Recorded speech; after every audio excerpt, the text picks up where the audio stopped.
8 Unhygienic habits people had during the medieval age, the fat site. The standards for hygiene vary from one generation to the next. What was once considered normal by one generation may seem filthy years later.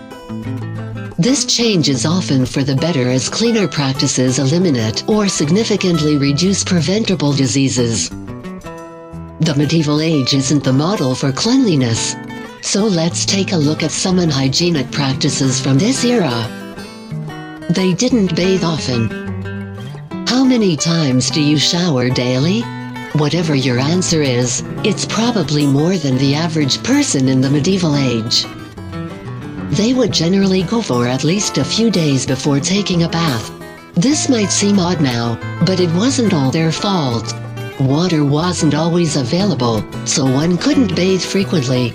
As a result, many people would go to streams, lakes, or rivers to clean themselves up. It was a risky activity, especially for those who couldn't swim well. So people also visited public baths. They shared bath water. You probably won't want to visit a medieval-age bathhouse. The warm bath wouldn't be so relaxing once you know where the water comes from. Bathhouses used firewood to heat water for patrons. Water was scarce, and so after a guest finished their bath, the next one jumped in without a water change. This would go on for a few cycles. Multiple people could also share the same bath at a time. Thankfully, modern bathhouses don't have any problem getting clean water, so you won't be using someone else's bath water. They used rivers as toilets. If you ever travel back to the medieval age, don't take a sip from the rivers. They served as public bathrooms. Without water closet toilets or running water, people had limited options. Some high-income households had latrines, while others relieved themselves in nearby bodies of water. As you would imagine, water hygiene became a problem pretty quickly. Most surrounding water bodies were too dirty for drinking. So, what did the average person living in the medieval age drink? Well, they definitely didn't drink from the lakes or ponds. That would make them sick. Instead, they mainly chugged alcoholic beverages. Some writers in the 15th century encouraged pregnant women to drink wine over water. Their houses had no concrete floors. Straw mixed with herbs was strewn across the ground. This would stay on for a long time, but cleaning wasn't easy as dirt and moisture would build up, giving the entire house a musty smell. Also, straw floors were excellent hiding places for rodents and other pests.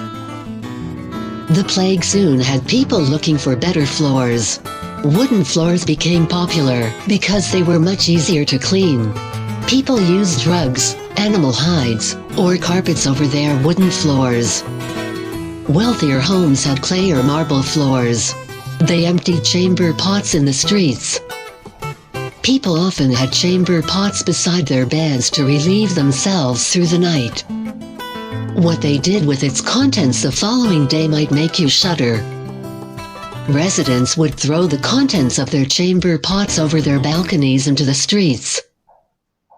If you were walking through the streets without paying much attention, you might miss the warning and end up drenched in overnight urine. In some cities, people will throw poop from their balconies too. The pandemic made us familiar with wearing face masks in the streets, but in the medieval period, they wore nose bags for different reasons. All that waste thrown into the streets would remain there for a while. The nose bags contained flowers to help people deal with the stench. They didn't wash their hands often. You probably wash your hands more than a few times each day, but this wasn't the norm in medieval times. Even now, people sometimes eat without washing their hands, which is generally seen as unhygienic. But due to lack of fresh, clean water, sometimes washing hands properly just wasn't an option. They didn't always use soap. Even among people who washed their hands, not everyone used soap.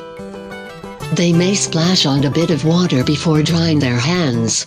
When people used soap, they were most likely not scrubbing away dirt for the mandatory 20 seconds. Even when their hands appear clean, they probably still contain illness-causing germs. They treated wounds with urine. You've probably heard people suggest peeing on a jellyfish sting. In medieval times, people also used urine to treat bruises and other open wounds.